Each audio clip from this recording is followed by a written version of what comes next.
let me also acknowledge the presence of our political principals. We've got the MMC of Economic Development, who is also the acting MMC of Public Safety, Councillor Lianot, the acting HOD of Public Safety, Mr. David Tembe, the acting Chief of Emergency Services,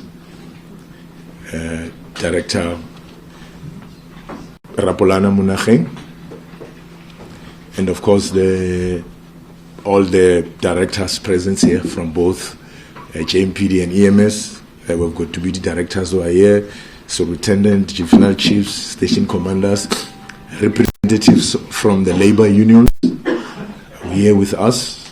We would like to acknowledge your presence. Thank you very much all for being with us. We will now request the acting HOD to read the statement.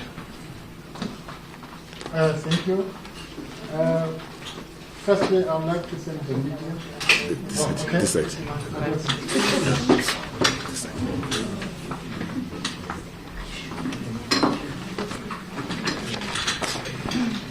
Good morning. Thank you. First, I would like to thank the media for honoring this invite so that we can clear the issue that is happening here. And I would like to thank my MMC, acting MMC, Lianot, for public safety now, and the chief of EMS, who is here. I'll read the statement as it is, because we had a problem with our ambulances. The City of Johannesburg Public Safety Department has noted with concern a spike in the assaults, attacks, and hijackings of EMS crews when responding to emergency calls.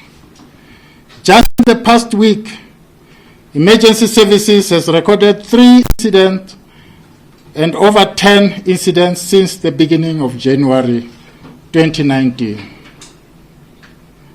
On Saturday, 29 June 2019, at approximately 9:15, an ambulance was dispatched to an assault case in Cosmos City Extension 2, where they found an adult male patient that had apparently been assaulted by community members. While trying to treat and stabilize the patient, the community became hostile and started to assault both the crew and patient with rocks. The ambulance, which was part of the fleet that the executive mayor handed over on 20 June 2019, was damaged in the process. The crew managed to load and transport the patient to Cosmos City Fire Station, where they provided further assistance in medical treatment. In another incident, on 27 June 2019, at about 0101, EMS responded to a domestic incident in Dobsonville. While the crew was busy treating the patient, inside the ambulance, 2 gunmen opened the ambulance door and robbed the crew of their belongings, then fled from the scene. Below is the list of the most recent incidents that involved EMS personnel. The incident that was an assault on crews that happened in September 2018. An engine was towed on October 2018. A fire engine was towed in December 2018. A crew was robbed at gunpoint in February, April, and May 2018. Engine was towed in May and June. An engine crew was assaulted in February 2019. The crew was robbed at gunpoint in March 2019. The crew was robbed at gunpoint again in May 2019. The crew was assaulted in June 2019. Further, a crew was assaulted in June 2019. Crew robbed at gunpoint in June 2019. Engine damaged in June 2019. A crew robbed at gunpoint in June 2019. Engine stoned in June 2019. Crew assaulted in June 2019. The Emergency Services and Johannesburg Metro Police Department management met to outline a way forward to deal with these opportunistic crimes and reduce attacks on EMS staff. The incident happened at random times. However, the department has identified hotspots areas that require police to escort ambulances and fire engines when responding to calls. The police vehicles will escort emergency vehicles from 22 hours to 6 in the morning or as and when it happens. The safety of employees and that of the community is primarily important to the public safety department and the city we're serving. A number of measures have been introduced to provide safety of firefighters, emergency EMTs while on scene. The department will also continue to engage with relevant community stakeholders to assist in curbing this scourge of crime. The hotspots that have been identified are Alexander, CBD, Cosmos City, Matoleville, Orange Farm, and Dorenfontein. And Dorenkop, sorry. The acting HOD, together with both acting chiefs to EMS, that means myself and the acting chiefs from EMS and JMPD, will be visiting fire station in the coming days to ensure firefighters, EMTs, of our commitment to implement measures that will enable them to continue servicing the community without fear. So I would like to add that while our officers, our paramedics and firefighters are doing a good job, us as the city would like to ensure that they are safe in doing so. The measurement that we are going to put in place is as follows. In Region E in Alexander, we are going to match the Region E Deputy Director of JMPD with the station commander of that region, the fire station of that region, so that when they respond, they must notify the regional commander of JMPD while phoning even to our command center. This will make sure that whatever happens, they've got the nearest service of Johannesburg Metro Police. All these hotspots, and not only these hotspots, we are going to respond with them when the need arises. We are committed as JMPD, public safety, to ensure that all these things that has been happening, we are going to put our foot down to ensure that it doesn't happen again. Thank you. Thank you, HOD. I will now request MMC to come and give a message of support.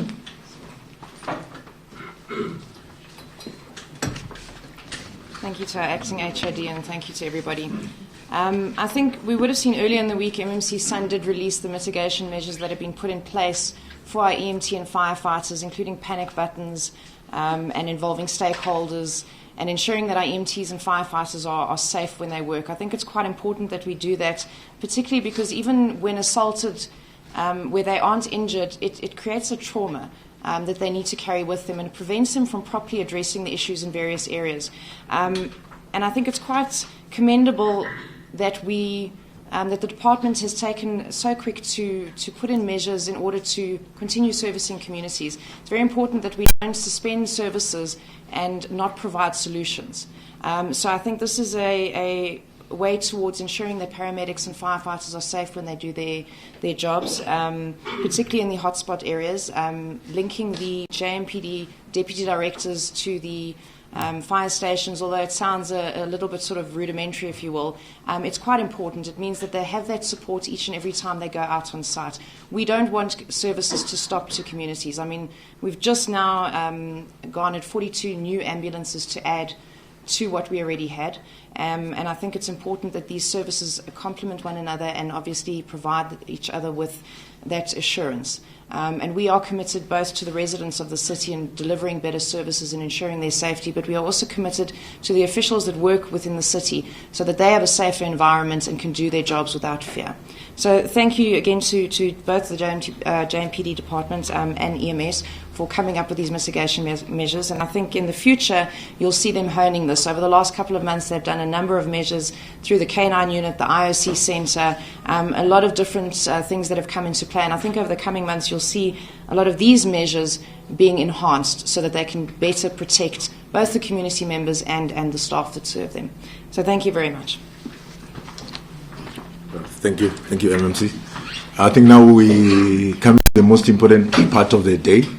Members of the media, you'll be given a chance now to ask questions. We've got the HOD, the MMC, the acting chief of EMS, who are ready to answer your questions. You just introduce yourself, the media house which you're coming from, and then you can. We don't want to say shoot because there's a lot of guns around here. Gina? For the acting HOD, I'm Julian from the SABC. In your address now, you say there's a number of measures that will be introduced while on scene. Could you maybe break down those measures other than, you say between 10 and 6 a.m. police will probably escort certain EMS workers to hotspots, but on scene, what are we looking at? What kind of measures will be put in place?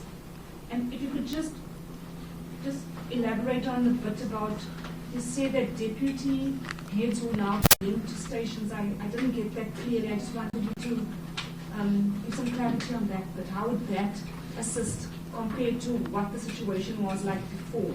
Would teams just go out without alerting heads? What was the scenario like before? Okay. I see, Ndaizo. Is there a hand at the back there? Except, Sakili. Okay. Ndaizo, you can. It's Ndaizo from Power FM. Are these interim measures, and if so, for how long? And if they are not interim measures, how is it that you're going to sustain this escorting of emergency personnel with the employees, with with the JMPD, with the already challenges that you have in terms of staffing? Sakile? Good morning. My name is Sakile from Zulu TV. My question is directed to MMC, not from Public Safety Department. It's just a simple question. Maybe the intervention of the Department of MMC working with the EMS. What is it that you guys are bringing in putting the stop into this crime scourge? Maybe from the point of the department, as you are working together with EMS and all the structures involved, but particularly your department, what is it that will be bringing to the table, ensuring the safety of workers under EMS banner? Thank you. All right. Thanks. HOD?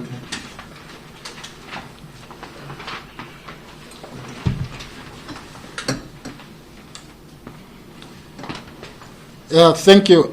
With regard to the issue of the times that was made, when we analyze when does this issue of assault, hijackings happen, it happens mostly at that time that I've given it to you, maybe from 10 o'clock to 6 in the morning. It happens at night. It's very, very rare that it happens during the day. I spoke about the deputy directors. In Johannesburg Metropolis, each and every region has got a deputy director who is in charge of JMPD operation, be it crime prevention, by law enforcement, and traffic management. So in those areas, there are fire stations where there's got a station commander or a superintendent who is in charge of that fire station. So what we are doing is, or what we are doing from now onwards, is that we are linking them together. It's JMPD commander and the station commander.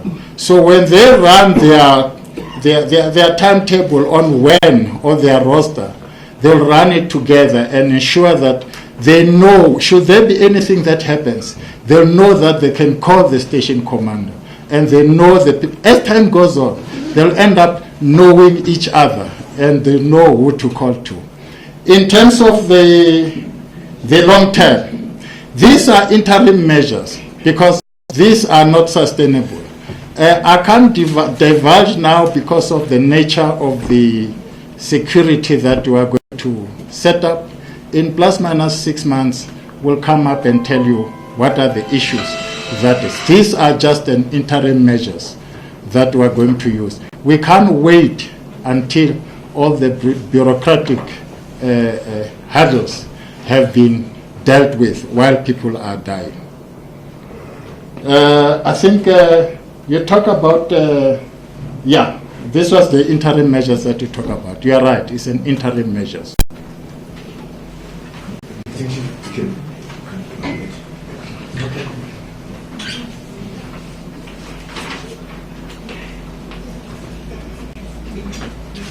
Let me respond to the point from Mrs. Mayor from SABC. She asked the question of saying, what are we doing while the crews are on scene?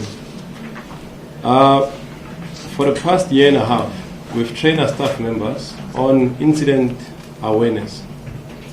And that on its own links to the communication systems we've got in the city. While the members are picking up a challenge, that's when they radio back to the IOC. IOC, the structure where we are now, Integrated Operations Center. That's when we've got the both commanders, like, as the HOD alluded earlier on, Deputy Director from JMPD, Station Commander from EMS, that linking both services on the same point, as to say that. But then over and above, it's a measure we're putting in place. Hence, for the incident in Cosmos City, our crews were able to casually evacuate the patient, take the patient in the dire needs of situation, and actually take the patient out of the volatile situation to a treating point up until the patient was handed into a hospital facility. As we speak now, the patient is recovering from a priority plus priority 1, and definitely our members actually exercise the powers and the training we provided to them in terms of incident identification, number 1, how to behave and act in that situation, and how to move the patient in a safe zone up until it's been given to the hospital in a safe environment, as they said. I think that's the point I'm trying to answer in terms of what are we doing in terms of the scene management and what measures are we putting in place. There was a question from Sakina.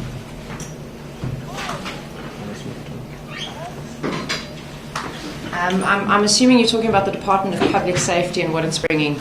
I think essentially what we did right from the beginning is we identified through the mayoral priorities is that reducing crime and obviously enhancing service delivery are one of the key priorities of this current administration. So through the budgeting process, one of the first things we did was increase the JMPD police force, which is the 1,500 officers, which I know people won't believe until they see them. But they're coming towards the end of this year, I think October 2019, they'll be on the ground, which will enhance the JMPD resources, giving them a better sort of capability of assisting in these circumstances. I think you've already seen the introduction of the 42 ambulances that was done also through budgeting. The fire engines, which will also be hopefully further equipped going down the line. The introduction of the Cosmos City Fire Station, and I think further fire stations going into the future. So there is a commitment, I think, by the political administration in terms of supporting both the challenges and the resource deficiencies that are being experienced by the departments. I think the ambulance force now already has been doubled just with the new allocation, which is a scary thought, but that is what they were trying to cope with. And I think in terms of the staff that are the paramedics and firefighters, particularly the paramedics in this case, being equipped with defence or self-defence training, as well as things such as pepper sprays, etc., to assist them on site. I think the link with the deputy director in the region is quite important. Because of the fact that they have a direct call to somebody in the area. It doesn't have to go through the call centre and be rerouted back to somebody else. So I think, we are very much in support of the department and officials and what they're doing. And it can be seen with the fact that the budget has been rearranged in such a sense that we're starting to upgrade these resources and increase them. It's unfortunately, it can't be done in 1 week, but over the next sort of couple of months and years, hopefully the resources that they have are increased quite substantially. I don't know if that answers your question, but thank you. Thank you. Is there other round of questions? There will be an opportunity for one-on-one questions after this. There's no hand? I see the hand there. Can you please introduce yourself? And Osama Sia from Josephine. yes. I would love to ask a minute for one-on-one. Okay. Yeah. All right. Is that all, colleagues? No questions? All right. Thank you very much. Thank you very much, HOD, MMC, acting chief, members of the media, all the public safety. Thank you very much. We'll have an opportunity for one-on-one after this. Thank you very much.